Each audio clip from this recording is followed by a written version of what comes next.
Shut up and sit down.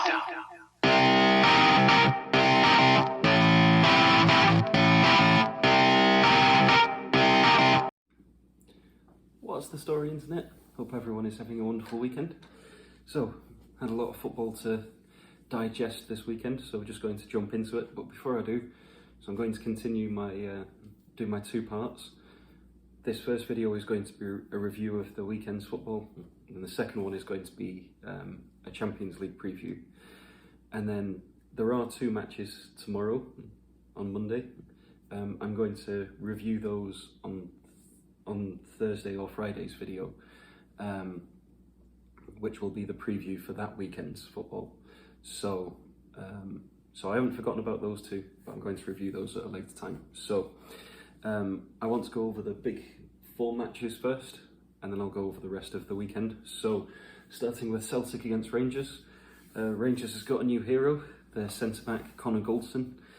He scored twice so that they could win 2-0 in the Old Firm derby this weekend. So I'm pretty sure that this is the first Old Firm derby that Rangers have won for many, many, many years, especially since they went down after the whole scandal that they had. So congratulations to them for winning. Don't hate me too much, Celtic fans, for saying that, but Celtic have been on top for such a long time, so this was a bit of a shock in the grand scheme of things. And then the Milan derby, AC Milan won 2-1, thanks to the god that is Zlatan Ibrahimovic.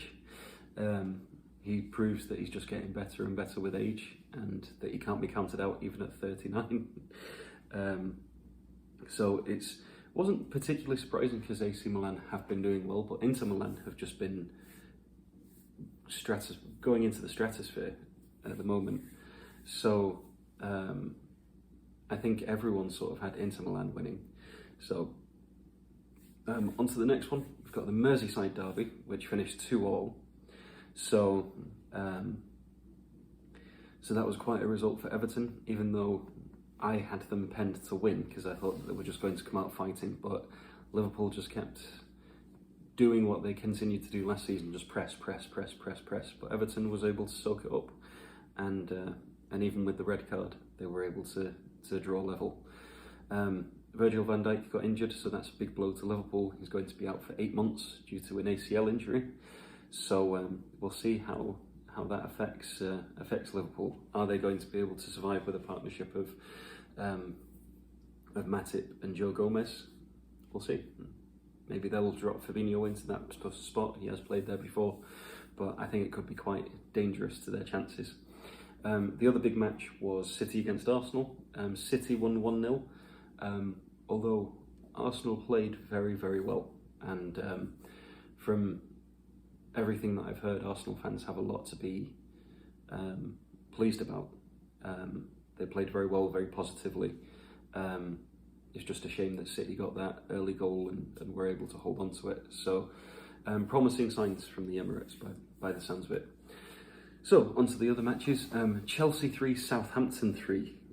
Chelsea were 3-0 up, and Southampton just clawed it back. And with the last kick of the game, they made it level. So Chelsea have got a lot of draws this season. They've had the West Brom draw, and I think they've got to be careful. I think they need to sort out their defence a little bit. Timo Werner scoring 2 goals, that was extremely positive for them. So I think they'll be happy to see him scoring his 2 goals. On to the next match. Manchester United coming back from 1-0 down to win 4-1. Bruno Fernandes, even though he missed a penalty, scored a goal. Marcus Rashford and Aaron Wan-Bissaka getting his first goal in on his 50th appearance. So not bad for a right back, 1 in 50. But more importantly, Harry Maguire scoring the first goal, the equalising goal, to sort of exercise those demons that he's been dealing with recently. So big test next week, Manchester United versus Chelsea. So that'll be a big game, but I'll talk about that in my preview video on Friday.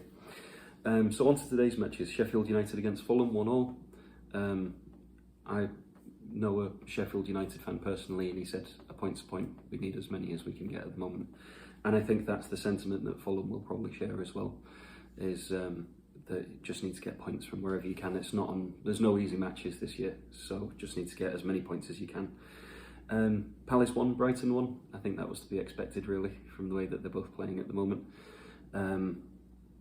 So nothing majorly to add there. It didn't sound like an exciting game, except for the red card for Brighton. That was really the only bit of excitement there. So on to the next one. Tottenham 3, West Ham 3. So the first 15 minutes, or I think it was 18 minutes, and Tottenham's ahead 3-0.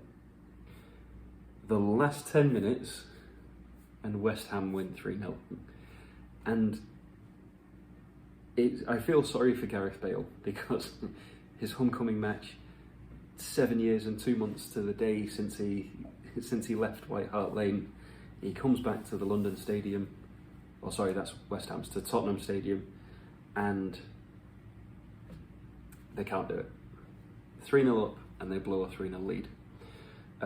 Fair play to West Ham, absolutely fair play. They dug deep, and they just fought for it. And the Lanzini goal, if you haven't seen it, I would definitely recommend checking it out. I'll share a link in the description for the NBC highlights, so if you're in America, check that out, because that goal was incredible. And Gareth Bale showed some flashes of his former self. He wasn't on the pitch for too long, but he dribbled around the West Ham defence and should probably have scored. He was falling at the time, so the ball went wide. The free kick that he had as soon as he came on, it was on target, but it just wasn't powerful enough. So, and then the last match of the day, Aston Villa 1, Leicester City 0. Leicester City fallen off a little bit in the last couple of weeks.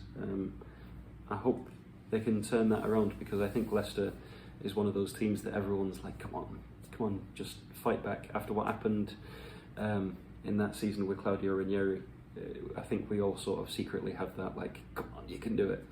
But Aston Villa, fair play to them.